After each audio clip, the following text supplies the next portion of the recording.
Hu dibaca panjang. Sekarang perhatikan tanda mad atau tanda panjang yang di kotak nomor 2, termasuk huruf idgham bi gunnah. Maka cara membacanya tuh dengan cara memasukkan kemudian disertai dengan gunnah, disertai dengan dengungan.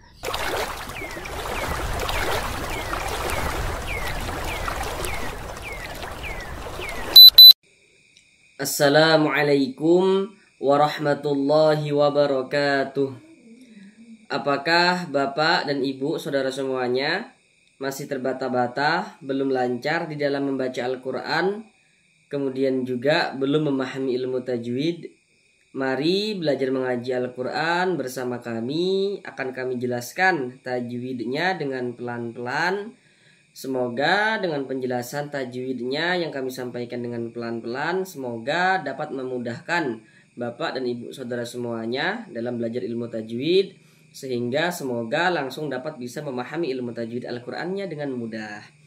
Kemudian bagi yang belum lancar, masih terbata-bata dalam membaca Al-Qur'an, maka dengan kita mempelajari ilmu tajwid, kemudian juga memahaminya, insya Allah akan segera bisa lancar di dalam membaca Al-Qur'annya.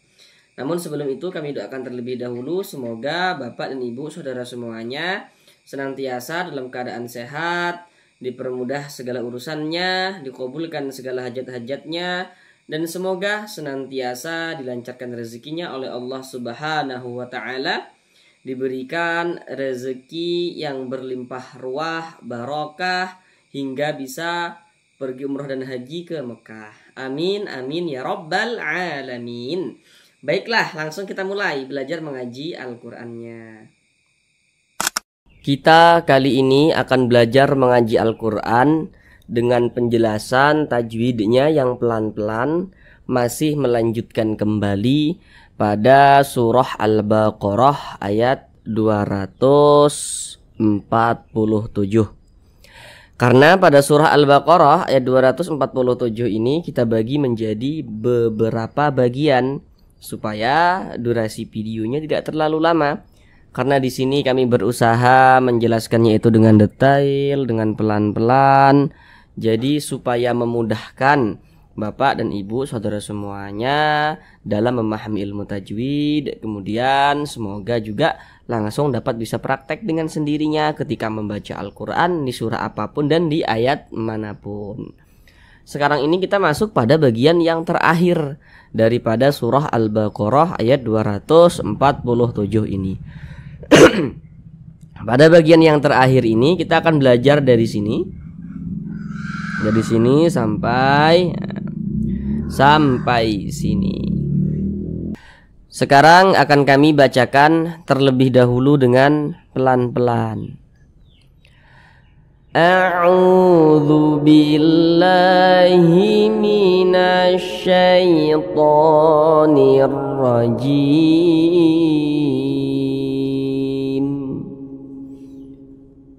Bismillahirrahmanirrahim. Wallahu yu'ti mulkahu man yasha'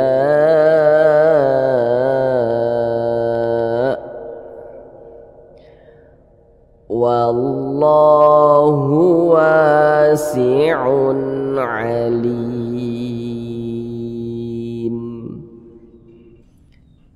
Sekarang mari kita bahas tajwidnya dengan pelan-pelan. Namun sebelum itu, seperti biasa ada beberapa hal yang kami sampaikan di awal supaya nanti lebih memudahkan Bapak dan Ibu saudara semuanya dalam memahami penjelasan tajwid yang kami sampaikan. Yang pertama, kalau nanti kami katakan huruf sebelumnya, maka yang kami maksud adalah huruf yang berposisi sebelah kanan daripada suatu huruf.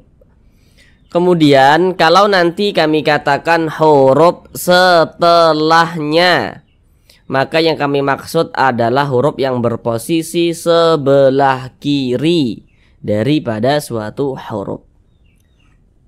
Yang pertama di sini wallah. Di sini lafaz Allah dibaca tebal.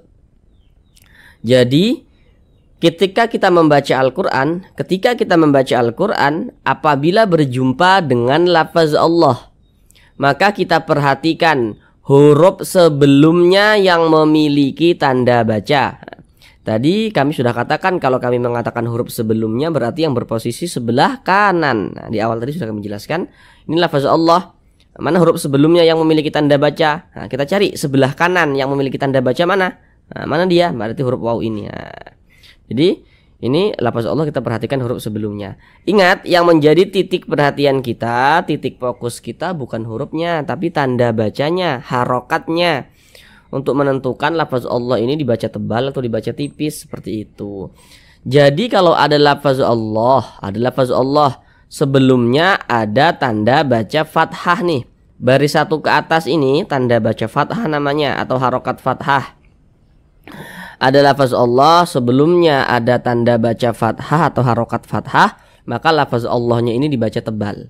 Nah, jadi lam jalalahnya ini lam jalalah nih namanya nih. Nah, lam jalalahnya ini dibaca tebal. Lafaz Allah itu kita baca tebal. Kita baca wallah, seperti itu.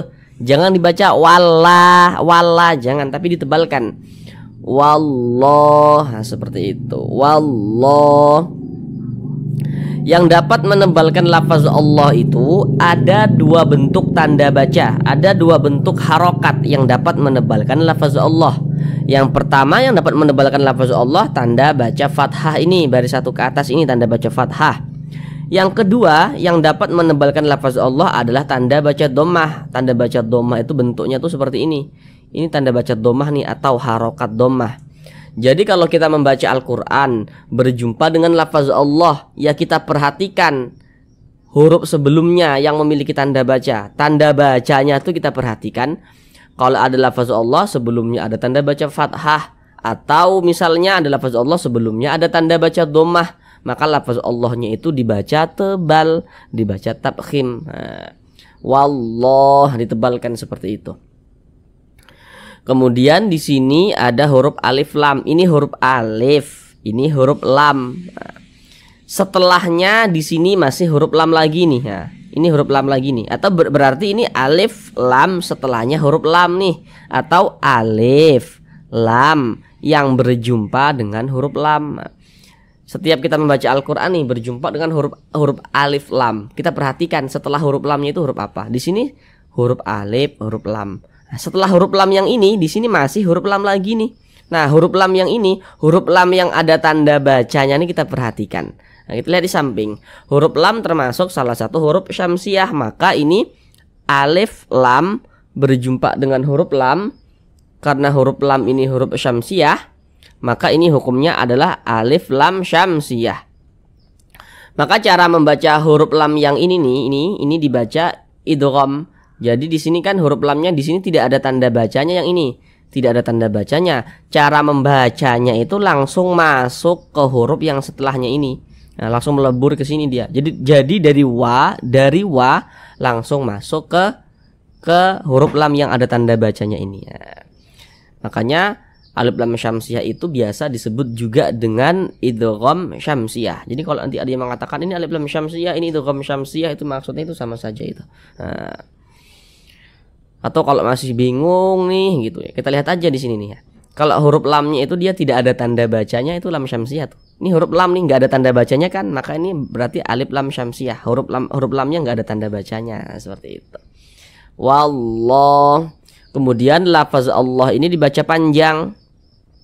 Sekarang perhatikan tanda mad atau tanda panjang yang di kotak nomor 4. Nomor 4. Kalau kita membaca Al-Quran, apabila berjumpa dengan suatu huruf yang di atasnya memiliki tanda baca fathah berdiri atau alif kecil, maka huruf yang di atasnya memiliki tanda baca fathah berdiri ya, berbentuk alif kecil seperti ini, maka huruf tersebut dibaca panjang.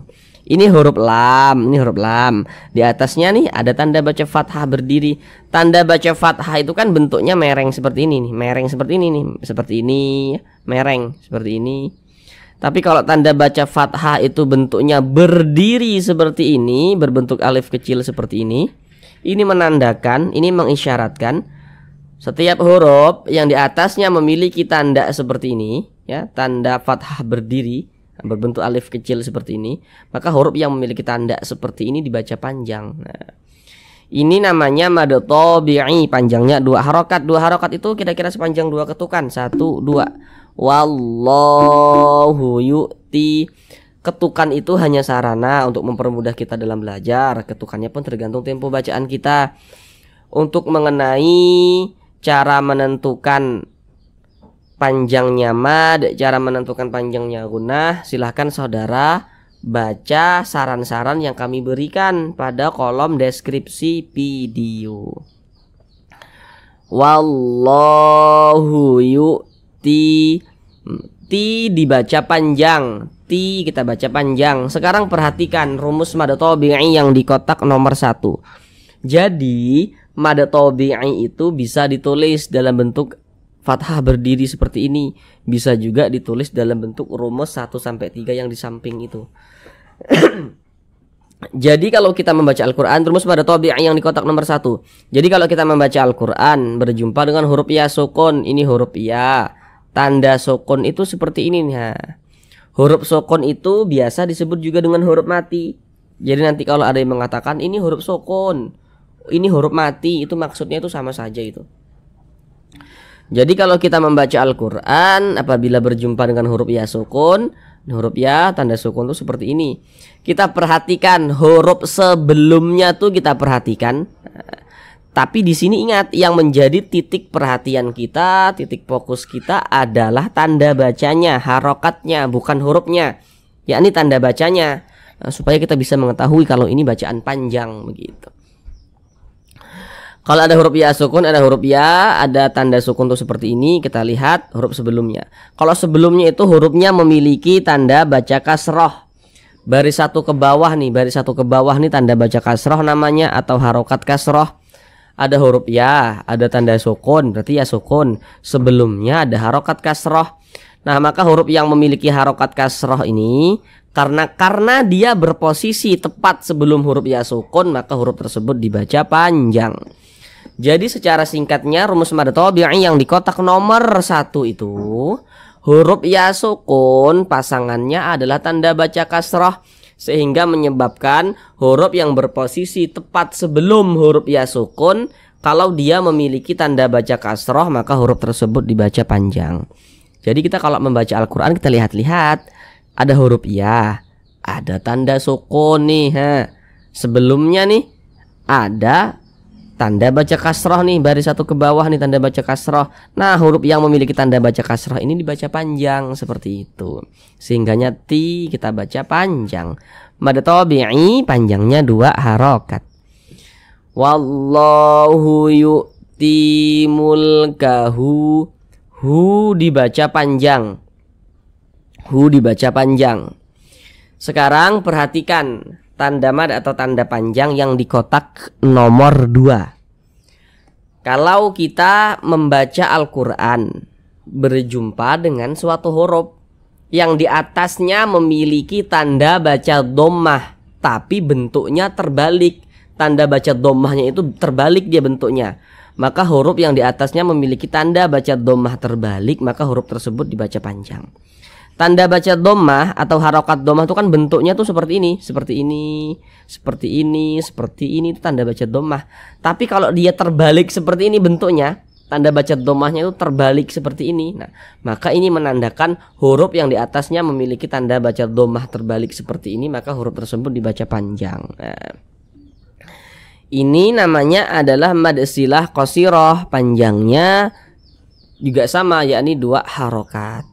Akan tetapi mad silah qasirah itu kalau kita berhenti atau berwakaf tepat di huruf yang memiliki tanda mad silah qasirah, maka huruf tersebut tidak dibaca panjang. Nah, Misalkan kayak gini ya, kita berhenti di huruf H misalnya, mulkah. Kalau berhenti tepat di huruf H kita baca mulkah, jangan mulkahu. Dia tanda panjangnya ini kalau kita berhenti tepat di huruf yang memiliki tanda panjang karena mad silah qasirah, dia tidak dibaca panjang, tanda panjangnya dia tidak berlaku. Kalau berhenti ini kita baca mulkah, kita sukunkan huruf hanya dia nggak berlaku tanda panjangnya nih. Tapi kalau kita sambung, kita wasolkan ya, baru hu-nya kita baca panjang. Mulkahu mayyasha, seperti itu. Mad silah qasirah. Kalau untuk awal-awal dalam kita belajar tajwid itu, nama-nama madanya itu belakangan. Belakangan, ingatnya itu belakangan supaya lebih memudahkan. Jadi yang terpenting yang perlu untuk kita ingat, kita tahu ini tanda panjang bentuknya seperti ini. Ini tanda panjang, ini tanda panjang, kita tahu. Nah, ini panjangnya berapa harokatnya kita tahu. Kalau nama-nama madanya itu belakangan juga tidak apa-apa, supaya lebih mempermudah kita dalam belajar begitu. Mulkahu mayyasha. Nah, di sini ada huruf non sukun, ini huruf non tanda sukun tuh seperti ini. Setelahnya adalah huruf ya atau huruf non sukun yang berjumpa dengan huruf ya. Namun sebelum itu perhatikan dulu di samping. Setiap kita membaca Al-Qur'an, apabila berjumpa dengan huruf non sukun atau berjumpa dengan salah satu tanda baca tanwin. Tanda baca tanwin itu ada 3 bentuknya. Yang nomor 1 baris 2 di atas huruf fathatain. Yang nomor 2 baris 2 di bawah huruf kasrotain. Yang nomor 3 dhammatain. Nah, jadi setiap kita membaca Al-Qur'an, apabila berjumpa dengan huruf nun sukun atau berjumpa dengan salah satu tanda baca tanwin, maka kita perhatikan huruf setelahnya itu huruf apa. Huruf setelahnya itu huruf apa, maka terjadilah suatu hukum tajwid. Nah, contohnya tuh seperti ini. Nun sukun setelahnya huruf ya. Huruf nun sukun, huruf nun tanda sukun tuh seperti ini, setelahnya huruf ya. Jadi huruf setelahnya ini yang harus kita ketahui, nah, supaya kita bisa menentukan hukum tajwidnya itu apa. Ini huruf nun sukun, setelahnya huruf ya. Huruf ya ini huruf apa? Lihatlah di samping tuh. Huruf ya itu termasuk huruf apa? Termasuk huruf idgham bi gunnah. Maka cara membacanya tuh dengan cara memasukkan kemudian disertai dengan gunnah, disertai dengan dengungan. Yang dimasukkan itu apanya? Bunyi nun sukunnya ini dimasukkan ke huruf ya. Kita baca mai, jangan kita baca man yasha, jangan, tapi dibaca mai yasha. Mai, jangan dibaca man yasha, tapi dibaca mai yasha. Seperti itu. Mai, kita baca mai, jangan dibaca man, tapi dibaca mai. Kemudian digunnahkan atau didengungkan. Karena dia digunnahkan atau didengungkan, maka suaranya itu kita tahan, kita panjangkan sejenak. Di bagian mai-nya itu kita tahan, kita panjangkan. Mai yasha. Mai ini kita tahan, kita panjangkan sejenak. Mai yasha. Mai yasha. Seperti itu. Kemudian sya. Nah, ini dia ada bisa dibilang 2 bentuk nama mad. Yang pertama kayak gini. Kalau kita tidak berhenti di huruf hamzah, kita teruskan mayyasha wallah. Tidak berhenti di sini, maka dia menjadi mad wajib muttasil. Kalau misalkan kita berhenti di huruf hamzah, mayyasha, maka dia menjadi mad arid li sukun. Namun sebelum itu perhatikan dulu rumus mad tabi'i yang di kotak nomor 3. Perhatikan dulu rumus mad tabi'i yang di kotak nomor 3. Perhatikan rumus mad tabi'i yang di kotak nomor 3. Kalau kita membaca Al-Qur'an, apabila berjumpa dengan huruf alif, ini huruf alif. Huruf alif nih yang disambung dengan huruf shin. Huruf sya nih ya nih. huruf alif yang disambung dengan huruf shin, atau di sini huruf sya, kita baca sya kan, baca fathah. Jadi gini, kalau kita membaca Al-Quran, apabila berjumpa dengan huruf alif, kita perhatikan huruf sebelumnya itu, kita perhatikan. Ingat, yang menjadi titik perhatian kita adalah tanda bacanya. Titik fokus kita yang kita perhatikan tanda bacanya. Hurufnya boleh huruf apa saja, tapi tanda bacanya, supaya kita bisa mengetahui apakah ini bacaan panjang atau tidak, seperti itu. Jadi kalau ada huruf alif, ada huruf alif, kemudian sebelumnya ada huruf yang memiliki tanda baca fathah. Nah, maka huruf yang memiliki tanda baca fathah ini, karena dia berposisi tepat sebelum huruf alif, makanya dia dibaca panjang. Ini huruf alif. Sebelumnya berarti yang ini. Nah, tadi kan sudah kami katakan, kalau kami mengatakan huruf sebelumnya yang berposisi sebelah kanan, ini huruf alif. Huruf sebelumnya mana? Huruf sebelum huruf alif mana? Berarti yang ini. Nah, maka kalau dia memiliki tanda baca fathah, maka huruf tersebut dibaca panjang. Maka secara singkatnya rumus mad tabi'i yang di kotak nomor 3 itu, huruf alif pasangannya adalah tanda baca fathah, sehingga menyebabkan huruf yang berposisi tepat sebelum huruf alif, apabila dia memiliki tanda baca fathah, maka huruf tersebut dibaca panjang. Nah, ada alif, nah, sebelumnya ada tanda baca fathah. Nah, huruf yang memiliki tanda baca fathah ini dibaca panjang, sehingga di sini sya dibaca panjang. Nah, ini mad tabi'i yang berjumpa dengan huruf hamzah dalam satu kata, dalam satu kalimat, maka dia namanya adalah mad wajib mutasil. Mad wajib itu panjangnya 4 hingga 5 harokat, boleh 4 harokat, boleh juga dia 5 harokat, begitu. Nah, tapi dulu ketika kami bertalaki, belajar langsung kepada guru kami, biasanya mad wajib itu kami baca semuanya 5 harokat, begitu. Kalau mad jaiz nanti baru dibaca semuanya 4 harokat. Nah, seperti itu. Maka ini menjadi mad wajib mutasil, panjangnya boleh 4 harokat, boleh juga 5 harokat. Tapi kalau kita tidak berhenti di huruf hamzah, tidak berhenti kita may yasha'u Allah dan seterusnya, tidak berhenti di sini, maka menjadi mad wajib mutasil. Tapi kalau kita berhenti di huruf hamzah, menjadi mad arid li sukun. Nah, jadi kalau mad wajib tadi kaedahnya mad tabi'i yang berjumpa dengan huruf hamzah dalam satu kata atau dalam satu kalimat. Kalau mad arid li sukun kaedahnya mad tabi'i yang berjumpa dengan huruf yang kita sukunkan atau yang kita matikan. Nah, ini huruf shin nih. Berjumpa dengan huruf yang kita sukunkan atau yang kita matikan, maka dia menjadi mad arid li sukun. Huruf hamzahnya, huruf yang kita sukunkan ini huruf hamzah. Ini kalau kita berhenti atau berwaqaf tepat di huruf hamzah, maka kita baca may yasha. Jangan yasha'u, jangan, tapi yasha, seperti itu. Kenapa kok dibaca may yasha, tidak yasha'u? Jadi kaedahnya itu, kalau kita membaca Al-Quran, kemudian kita berhenti, kita berwaqaf tepat di huruf yang tidak dibaca panjang, maka hurufnya itu kita sukunkan, hurufnya itu kita matikan. Ini kita membaca Al-Quran berhenti di huruf hamzah. Huruf hamzah tidak dibaca panjang, ya kita sukunkan, kita matikan, sehingga dibaca may yasha, tidak dibaca may yasha'u, tidak.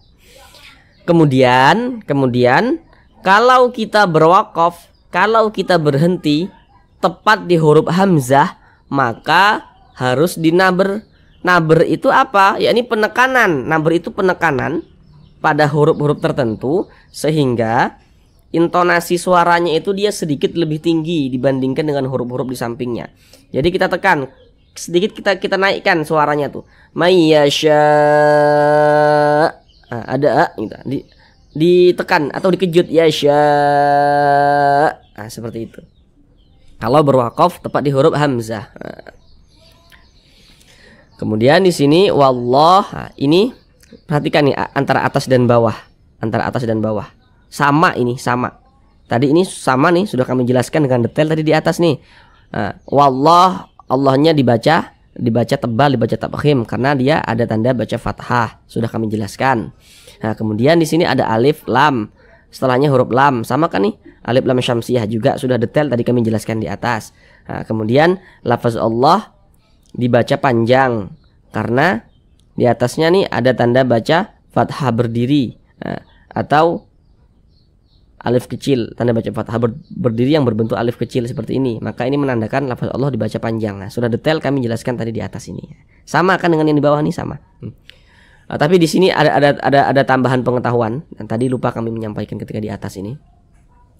Jadi kalau kita membaca Al-Quran Madinah, misalkan nih saudara membaca Al-Quran di internet, Al-Quran Madinah, atau misalnya semoga saudara bisa pergi umroh dan haji ke tanah suci, membuka Al-Quran di sana, Al-Quran Mushaf Madinah atau Al-Quran Madinah.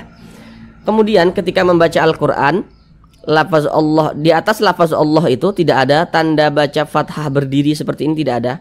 Tanda baca yang mengisyaratkan, tanda baca yang menandakan bahwa lafaz Allah itu dibaca panjang tidak ada. Tapi lafaz Allah harus tetap dibaca panjang.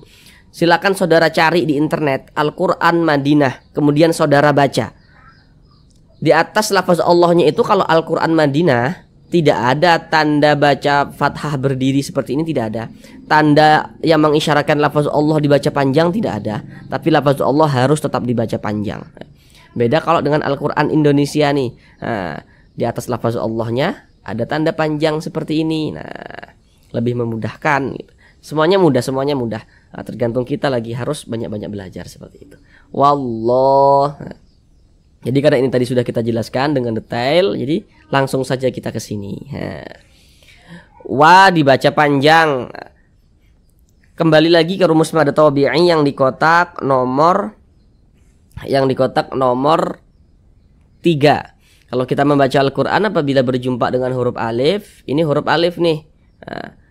Rumus mad tabi'i kotak nomor 3. Kalau kita membaca Al-Quran apabila berjumpa dengan huruf alif, kita perhatikan huruf sebelumnya. Ingat ya, yang menjadi titik perhatian kita tanda bacanya.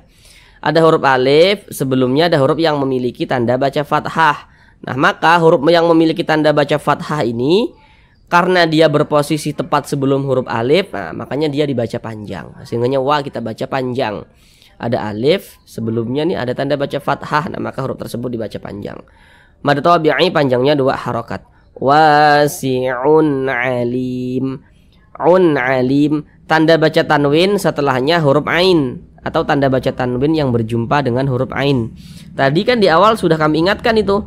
Setiap kita membaca Al-Quran apabila berjumpa dengan huruf nun sukun atau berjumpa dengan salah satu tanda baca tanwin, maka kita perhatikan huruf setelahnya tuh kita perhatikan.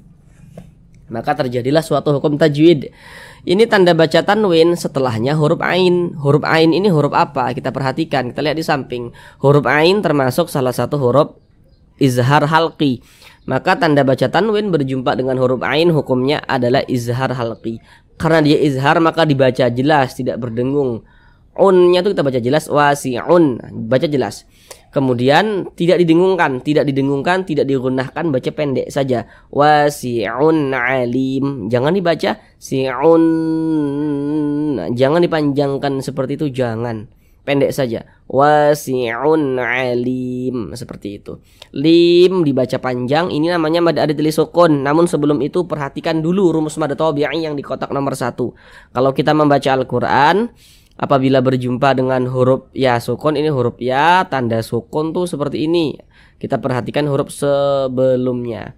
Ada huruf ya sukun, ada huruf ya, ada tanda sukun, huruf ya sukun. Sebelumnya ada huruf yang memiliki tanda baca kasrah. Nah, maka huruf yang memiliki tanda baca kasrah ini dibaca panjang karena dia berposisi sebelum huruf ya sukun, sehingga li dibaca panjang. Nah, jadi kalau membaca Al-Quran kita perhatikan ada huruf ya, ada tanda sukun. Nah, sebelumnya ada baris kasroh. Nah, huruf yang memiliki baris kasroh tersebut dibaca panjang.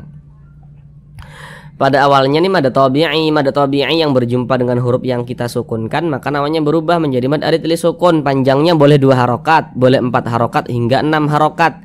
Yang terpenting konsisten dalam sekali bacaan. Nah, mana huruf yang kita sukunkan mana?